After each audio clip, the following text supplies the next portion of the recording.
government. There were initially some promises made that they would change something. And after some time, they sort of benefited from a little bit less pressure to make a change in the moment.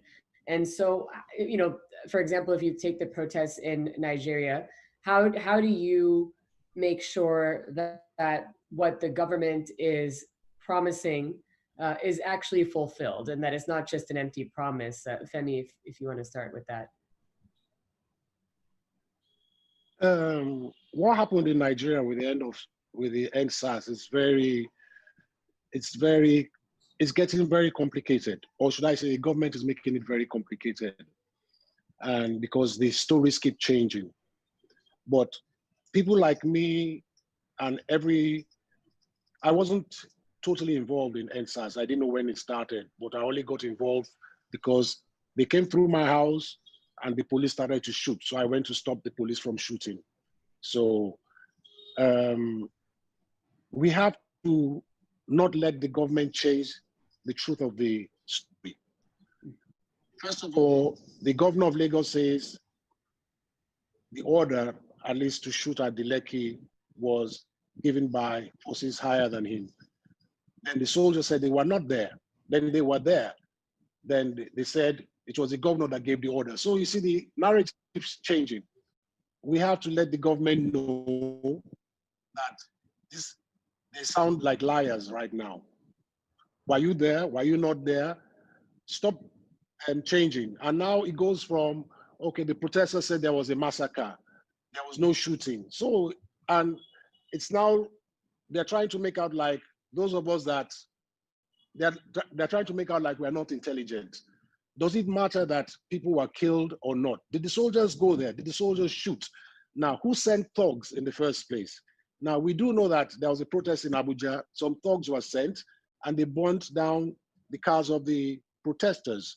So many things have happened that led up to the chaotic and unfortunate death of policemen or citizens.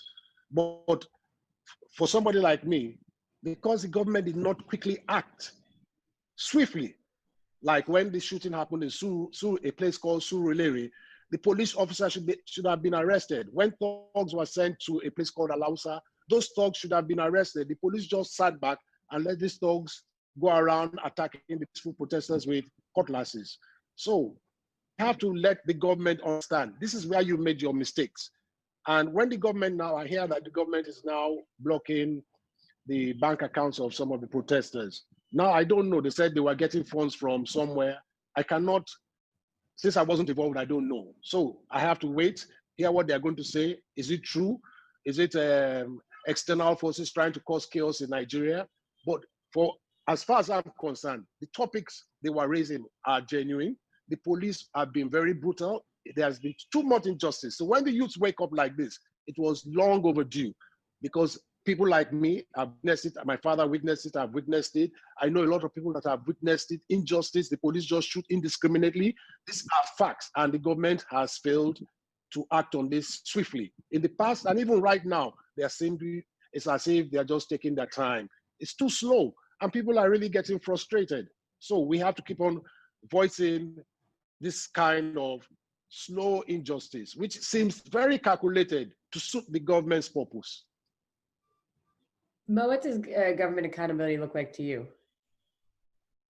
I think it's just the government being aware that these people have the power to remove me from office, right? Again, going back to the example you gave with the Black Lives Matter, we know that it's a movement that has spanned over the last couple of years, and you cannot divorce it from the kind of turnouts we saw in the US, right? Especially from marginalized demographics. So it was really obvious that who had not really cared about voting responsibility. And I think just government generally being aware of the fact that, okay, voters' apathy is not something that's going to happen going forward. People are going to go out there, get registered, canvass, make sure they call others to vote and all of that. I mean, we can only go through democratic means, right? And I think the government's right now, at least in Nigeria, the attitude changing because the government understands that people are a lot more awake right now, and the young people will definitely come out and speak during the next elections.